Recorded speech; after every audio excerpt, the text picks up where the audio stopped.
Right, so we rock up to my best mate, Lydia's baby shower. And from the moment I step foot in the front garden, I know I've walked straight into the seventh circle of Pinterest hell. There's bunting everywhere. Not tasteful, ironic bunting. No, full-blown. Pastel monstrosities strung across every surface. Like a gender-neutral cult has taken over her semi-detached. Inside, it smells aggressively like vanilla and baby powder, which I suppose is meant to be cute, but just feels like being smacked in the face by a scented candle named Womb Nostalgia. Lydia's standing in the middle of the room in a floaty maternity dress that screams, "Look at me, I'm maternal and whimsical." And everyone's gushing over her as if she's personally cured infertility. She's glowing, obviously, but in that smug, I'm growing a whole human, well, you can't keep a basil plant alive kind of way. Every available surface has been overtaken by cupcakes, like actual towers of them, piped icing, edible glitter, tiny fondant prams. I mean, we get it, Lydia. You're having a baby, not opening a dessert-themed cathedral. There's enough sugar in the room to give Jamie Oliver an actual aneurysm. The Prosecco's flowing, because apparently nothing screams, celebrating the miracle of life.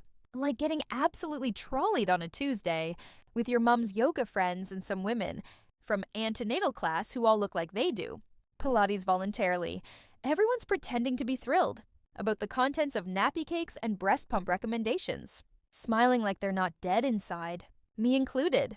I'm standing there, nursing a lukewarm glass of fizz, grinning so hard my jaw's starting to cramp, trying not to visibly lose the will to live as someone.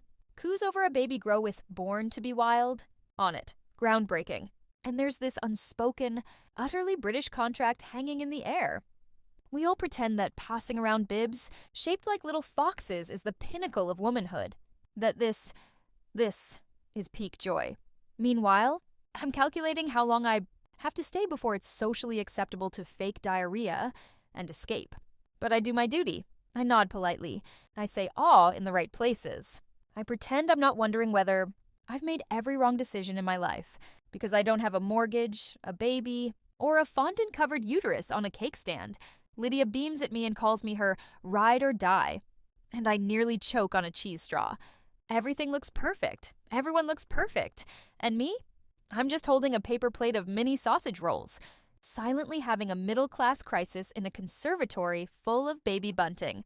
It was all so normal, horrifyingly, suffocatingly normal, which, in hindsight, should have been my first red flag. Now my husband Tom, bless him, he's many things, kind, clever, can unblock a sink with nothing but a coat hanger and grim determination. But Mr. Social Butterfly? Not even close. At gatherings like this, he usually clings to the snack table like a barnacle with social anxiety. You can always find him somewhere near the sausage rolls, looking like he's mentally counting down the minutes till he can escape and go home to watch match of the day, in his pants, a man of simple needs. So imagine my confusion when he starts acting even weirder than usual. Not just his usual low-grade awkwardness. No. This time, he's scanning the room like we've just walked into a hostage situation. Brows furrowed, jaw clenched. The full Jason Bourne routine, but with vol au vents. I clock him watching people. Proper watching. Like David Attenborough. If David Attenborough was trying to suss out who shagged who at a barbecue in 2019. At one point, he leans in and mutters, "I need some air." Dramatic. I mean, all right, Hamlet, calm down. It's a baby shower, not a gas leak. Honestly, I thought he was just being over-dramatic because someone said the words hypnobirthing too loudly. So I do what any good wife does. I ignore him entirely and hand him another mini sausage roll. "Here," I say, like I'm feeding a feral cat. "These ones have mustard in. Might spice up your day." He takes it, but doesn't even eat it. Just holds it like it's evidence in a trial. Now at this point, I'm starting to get mildly concerned. Not enough to stop sipping my Prosecco or to emotionally engage. Obviously, I'm not a saint, but enough to make mental notes. He's pale, sweaty, keeps doing that thing where he opens his mouth like he's about to say something, then doesn't. Which, let's be honest, is worse than actually saying the thing. Meanwhile, Lydia's nan is cornering me to discuss perineal massage, and I'm trying to nod along while watching my husband look like he's cracked a murder case. Honestly, the emotional whiplash could have given me whiplash and an existential crisis. I chalk it up to his usual allergy to small talk and gender reveal confetti. Men get weird about babies sometimes, don't they? One whiff of newborn and they either go broody or start looking for the nearest exit like it's the Blitz. So I just roll my eyes and think, get a grip, Tom. It's not that deep. Eat your sausage roll and suffer in silence like the rest of us. Turns out, it was that deep. Just not in the way I was expecting. So there I am, halfway through what I can only describe as a game designed by Satan, guess the baby food? Which is exactly as traumatic as it sounds. Grown adults voluntarily blindfolding themselves to sample spoonfuls of beige mush while pretending it's fun. There's always one woman who takes it far too seriously, like she's competing in the baby Olympics. Meanwhile, I'm dry heaving over a puree that tastes like betrayal and boiled sadness. Tom's still hovering nearby, pale as uncooked chicken and visibly twitchy. I'm just about to mime gagging behind a jar labeled sweet potato and lamb medley when he suddenly leans in, close enough that I can smell the fear on him. And he whispers, all hushed and horror film serious, "We have to go now." And it wasn't in that I've hit my social battery and need to escape before I strangle someone with a bunting string kind of way. No, this was full on pack your things. The building's on fire and we're being hunted. Urgency. I honestly thought for a second he'd seen Lydia's mom collapse into the punch bowl or that someone had announced a surprise birthing video montage. So I blink at him and go, "What? Why?" in that forced, whispery tone we all use in public. When we know a scene's brewing, but we're desperately trying to keep up appearances. Because British. Because God forbid we cause a fuss at a baby shower. Not in front of the cupcakes. And he just shakes his head. Won't answer. Doesn't blink. Looks like a man who's just been told he's married to the wrong person in the wrong timeline and it's all about to implode. And I'm sat there, spoon in one hand, crustless sandwich in the other, thinking, this man is either about to confess to a murder or he's seen something so morally wrong it's broken his spirit. Either way, I'm missing the Prosecco. To be clear, no one had started a pyramid scheme. No one had passed round a clipboard asking us to invest in placenta skincare. It wasn't even one of those showers where someone whips out a baby, doll and starts demonstrating nipple latch techniques with the lights dimmed. This was tame. But Tom was acting like the walls were bleeding and the fondant was cursed. So I do what every woman in a long-term relationship has done since time began. I sigh, apologize to the hostess for just nipping out to check on the car, because that makes any sense, and follow my apparently haunted husband to the front door, trying to exit quietly, like we're not about to unravel someone's entire life. All I know at this point is this. 1, he's either having a breakdown. 2, or someone else is about to, and I'd really prefer it not be me. But knowing my luck, I was about to become very emotionally involved in something I didn't even know I'd been invited to. So we performed the Great British Baby Shower Escape. You know the one. That awkward reverse march where you wave two many times and your smile starts twitching like a nervous breakdown in progress. I keep saying so lovely, like it's a spell that'll make me invisible, while Tom practically rugby tackles. The front door open, like we're fleeing a hostage situation. Once we get to the car, I'm expecting, I don't know, maybe a dramatic vom, some gastrointestinal betrayal. Oh no, I think that third egg mayo sandwich was a biohazard, something to justify yanking me away mid-party and abandoning the last round of baby bingo like absolute animals. But no, nothing so straightforward. We sit in silence for a bit, engine humming, me gripping the steering wheel like I might need to use it as a weapon. And then Tom, my normally emotionally constipated husband, turns to me, wide-eyed, ghost white, and dead serious, and says, "You really didn't see it, did you?" Dramatic pause. Like, we're in the final act of a murder mystery. And I'm the oblivious wife who's just realized she's been married to the killer this whole time. My brain's sprinting through every possible scenario. Did someone die? Did someone cheat? Is someone pregnant who shouldn't be? Did I accidentally compliment someone's ex-wife? I'm there, staring at him, trying to decipher whether this is about someone being murdered, someone doing the murdering, or, far more likely, someone shagging someone they definitely shouldn't have. At a staff party in 2022, and it's just come back to haunt us between rounds of baby-themed charades. He doesn't speak straight away. He just sits there watching me like he's waiting for a maths teacher to show they're working out. I, of course, offer him nothing but a blank stare and a nervous twitch, because despite all my years of female social radar, I have no idea what I'm being accused of not noticing. and I am usually excellent at noticing, like borderline nosy. I clock mismatched Tupperware lids at 50 paces. But this, no clue. All I know is that my husband, who once slept through a fire alarm because he thought it was just the telly, is now acting like he's witnessed a full-blown apocalypse involving at least 3 people and possibly a christening cake. So naturally, I ask the only logical thing. Tom, for the love of all things iced and fondant covered, what are you on about? And still, nothing. Just this tortured look, like he's about to drop a bomb and then immediately leave. Me to clean up the emotional debris with a smile and a wet wipe. Honestly, at this point, I'm thinking, if this isn't about someone sleeping with someone wildly inappropriate, I'm going to be fuming because I gave up cake and Prosecco for this. I missed Lydia opening the giant box of personalized baby grows. I endured 2 solid hours of cooing and cucumber sandwiches. And passive-aggressive, middle-class competitiveness. This better be good. And just like that, I realized, whatever he's about to say, it's not just gossip. It's life-ruiningly juicy.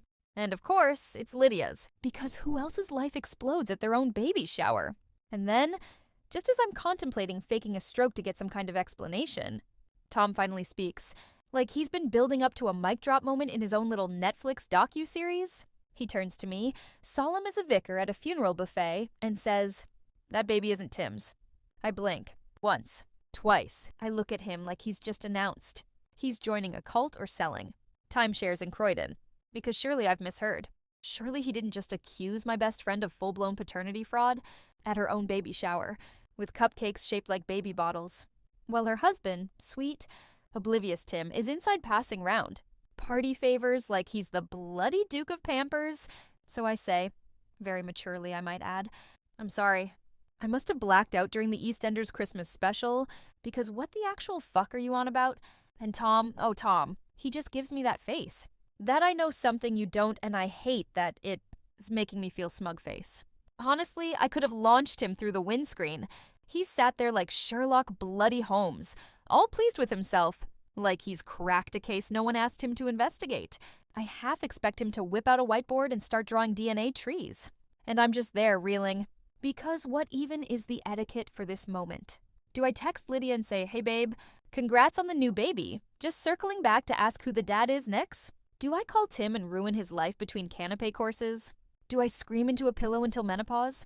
Because if this is true, and I'm not saying it is, but hypothetically, then we've just left a party that was essentially a live-action paternity scandal with finger food. I was stood 3 feet from a ticking time bomb made of hormones, fondant icing, and deep life-altering betrayal. And I didn't even notice. And the worst bit? Tom's enjoying himself. He sat back in the passenger seat, arms folded, like he's waiting for applause. Like he's just performed a dramatic monologue in a black box theater and he wants a bloody standing ovation. I want to shake him. I want to throw a prawn vol au vent at his smug little face. Instead, I say very calmly, but because I'm a lady, "You'd better start talking before I reverse this car straight into traffic. Because I'm going to need receipts. I'm going to need names. Dates, timestamps, GPS coordinates, and possibly a slideshow. Because if my best friend has somehow managed to cook up a baby with someone other than her actual husband, and then throw a party to celebrate it, then I have fundamentally misunderstood the vibe of this entire friendship. And let me tell you, if this baby isn't Tim's, then Lydia's not the only one who's been faking something for 9 months. So I'm white-knuckling the steering wheel, trying to figure out if I've just left a baby shower or accidentally wandered out of a Jeremy Kyle reboot. And that's when Tom decides to casually lob in another grenade. He goes, "That baby scan on the mantelpiece? Yeah, that baby's got my brother's nose." I nearly drove us straight into a Tesco delivery van. I stare at him. "I'm sorry, and you're what now?" And he says it again, like he's just spotted the Mona Lisa winking. Jake's nose. "Dead ringer. You didn't notice?" "Oh, right. Tom, I must have been too distracted by the nappy raffle and fondant covered gender-neutral biscuits to notice. The nasal bridge shape on a blurry, black and white sonogram. Silly me. Clearly, I should have dusted off my FBI baby facial recognition skills before arriving. Now let me give you a bit of context, because apparently this universe is determined to collapse in on itself today. Jake, Tom's brother, is, for lack of a better word, a walking red flag parade. He's the kind of man who thinks reading books, is a personality trait women invented to avoid him. A gym bro with a vape habit and opinions about cryptocurrency. That Jake. And in plot twist, I suddenly remember that Lydia dated him. Briefly. Back when she and Tim had that passive-aggressive split during her I just need space to find myself era. You know the one. The sort of breakup where you don't actually break up, but you do accidentally snog someone at the pub after 2 double gins and a misplaced Taylor Swift lyric. It was bonfire night. There was alcohol. There were fireworks. Apparently literal ones. Now that I think about it. And now I'm sat in a Ford Focus trying to emotionally process the fact that the baby we've just toasted with mocktails and party poppers might actually be Jake's. Jake, who once got banned from a Weatherspoons for trying to pay in crypto. Jake, who brought a Tinder date to Tom's Nan's funeral. Jake, who thinks pulling out is a valid birth control method. That Jake. And here's Tom, cool as a bloody cucumber, acting like he's the one suffering. He shrugs and goes, I mean, it's obvious. That scan looked just like Jake's baby pictures. Mom still has them on the fridge. What? Sorry. Are we all supposed to have a mental archive of every relative's baby face on standby now? Is this a new thing? Because last I checked, the only thing I noticed on that scan was that the baby had a head and what looked like a tail, and it made me vaguely uncomfortable. And yet somehow, my husband has played connect the infidelity dots using nostrils. He's practically ready to host a press conference. Meanwhile, I'm sat there trying not to spiral into an existential breakdown because I bought that baby a hand-knitted blanket. And now I don't know if it belongs to the man who once got arrested for urinating in a beer garden. I stare out the windscreen, blinking, like I've just been told I'm part of a social experiment. Because what the hell do you even do with that information? There's no baby shower etiquette guide for if you suspect the baby's father is your brother-in-law, do you still eat the cake? So there I am, clutching the steering wheel like it's the last stable thing in my life. And suddenly, everything starts clicking into place in the worst possible way. Like the sort of montage you'd get at the end of a psychological thriller, only instead of a serial killer reveal. It's just domestic infidelity and a baby with suspicious cheekbones. It starts innocently enough, a mental trip down memory lane. Lydia, my best mate. Sweet, glowing Lydia, who throws themed brunches and alphabetizes. Her spice rack and who once cried because her avocado wasn't ripe in time for guests. Yeah, that Lydia. And then the flashbacks start. All these moments I dismissed at the time because I'm British, and if something feels emotionally unsettling, we just put the kettle on and pretend it didn't happen. Like when she wouldn't let Tim come to one of her scans. Oh, he had work, she'd said. Right. Because blokes who cry at John Lewis Christmas ads would definitely miss a baby scan for spreadsheets. Makes total sense. Or that time at the baby shower planning lunch. The one where she got misty-eyed. About strong genes. We were talking about eye color, and she went, well, mine are dominant, so thank God for that.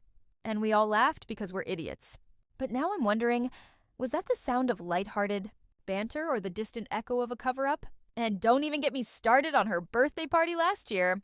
The one where Jake turned up looking like he'd just walked out of a Love Island casting call, and Tim spent the entire evening staring at the floor like it owed him money. I thought, ooh, classic social awkwardness. You know, that brand of British tension, where everyone's too polite to say what they're really thinking. So they just develop irritable bowel syndrome instead. But now I realize we were knee-deep in a scandal, and I was too busy stuffing vol au vents in my face to notice the vibes were absolutely feral. It all makes sense. Terrible, horrible sense. The sort of sense that makes you want to lie face down in a Tesco car park and whisper, "No thank you," to the universe. And do you know what's worse? The casualness of it all? The betrayal was just marinated in silence, soaked in a sort of calm, middle-class, passive-aggressive secrecy. Like they all agreed, without speaking, to just not talk about it. Like a family deciding not to mention the uncle who moved to Thailand under weird circumstances. I'm sat there realizing I've spent the last 9 months buying this baby adorable dinosaur. Baby grows and planning the bloody baby shower playlist. While everyone else has been playing Guess Who Paternity Edition, I'm in the front seat of a family hatchback, rethinking my entire understanding of my best mate's life, my husband's detective skills, and what counts as too far when it comes to baby shower games. Honestly, I should have just stayed at home and watched Antiques Roadshow like a sane person. And this is the part where my brain does that delightful thing it loves to do in moments of high stakes. Emotional chaos spiral into a full-blown existential meltdown. Because now I'm not just shocked. Oh no. That would be far too straightforward. Now I'm questioning everything, including whether I'm functionally blind, emotionally dense, or just the sort of person who could watch someone bury a body in their garden and assume they're planting rhubarb. How did I miss this? Seriously. Am I that daft? Was I so invested in comparing eco-friendly nappies that I failed to notice my best mate was starring in her very own EastEnders special? Next time on Lydia Square, she's having a baby. But whose is it? Honestly, I feel like one of those clueless background characters in a drama, the ones just pottering about in the kitchen making tea, while the main plot is happening right behind them. You'd think I might have clocked something was off. The weird tension, the cryptic comments, the emotional landmines disguised as casual conversation. But no, I was too busy arranging fairy cakes and complimenting Bunting like a total mug. And then the worst thought hits me. What if I've been the patsy? The unwitting emotional sidekick in someone else's morally questionable rom-com? Was I just her cover story? Like, while she was off bonking my husband's brother and rewriting the entire definition of family tree, I was the loyal idiot holding the "it's a girl" banner and Googling recipes for sugar-free flapjacks. Brilliant. And the thing is, I can't even fully hate her for it. Because, my God, the performance. I mean, she threw that baby shower with the calm, unbothered energy of a woman not carrying a deeply inconvenient secret inside her womb. She gave a speech. She coordinated balloons. She laughed at Tim's joke about nappies like she hadn't detonated. A social time bomb with her own uterus. That's not denial. That's method acting. Give the woman an Oscar. Or at the very least, a BAFTA and a politely scandalized write-up in the Daily Mail. Meanwhile, I'm sat there in the emotional wreckage, clutching a party bag and wondering how many other bits of my life are actually just lies with bunting on them.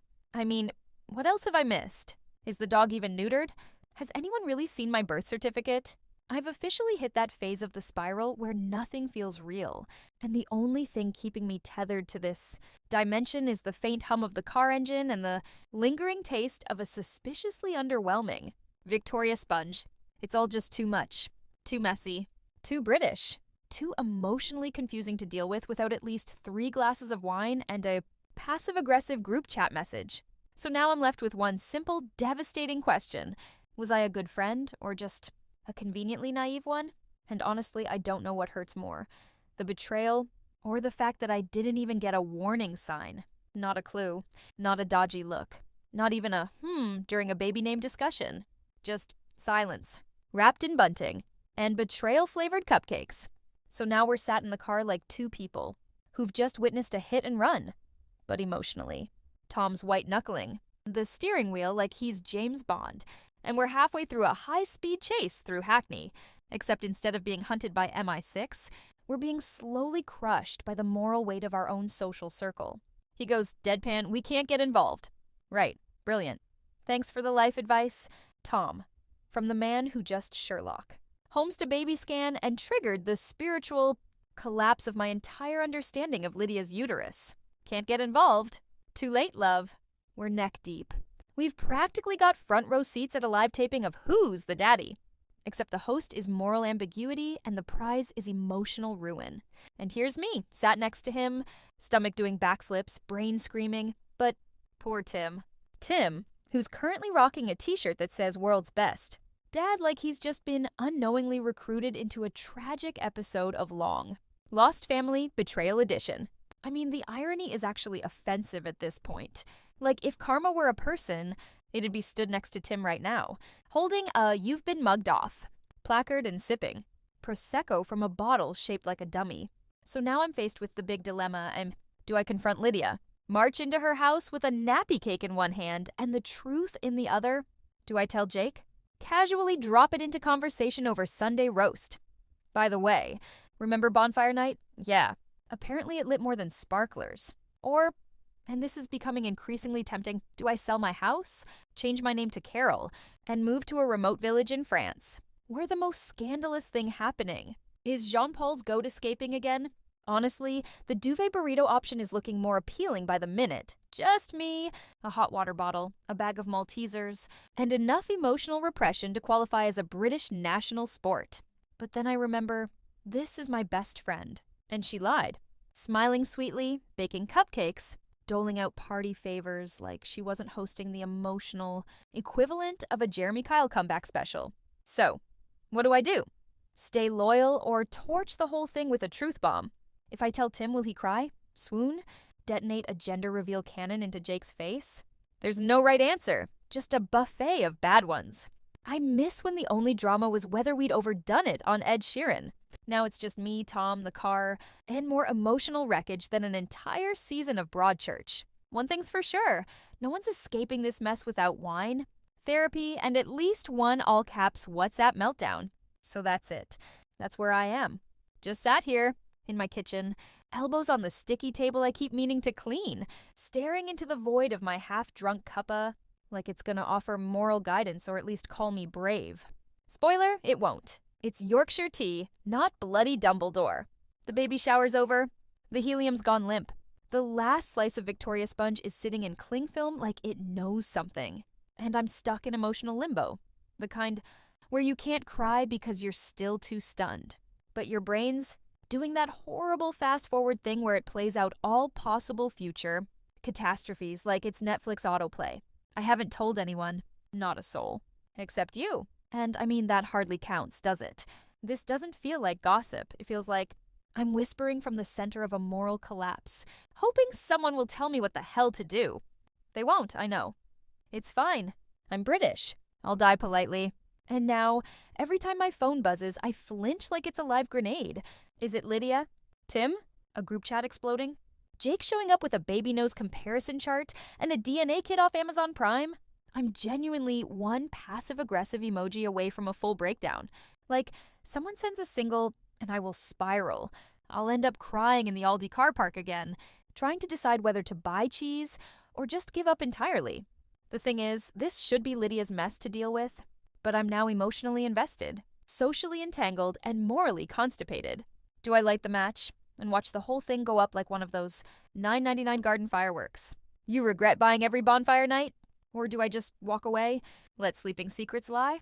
Let Tim keep wearing his best dad t-shirt while I scream into a pillow about how none of us are okay?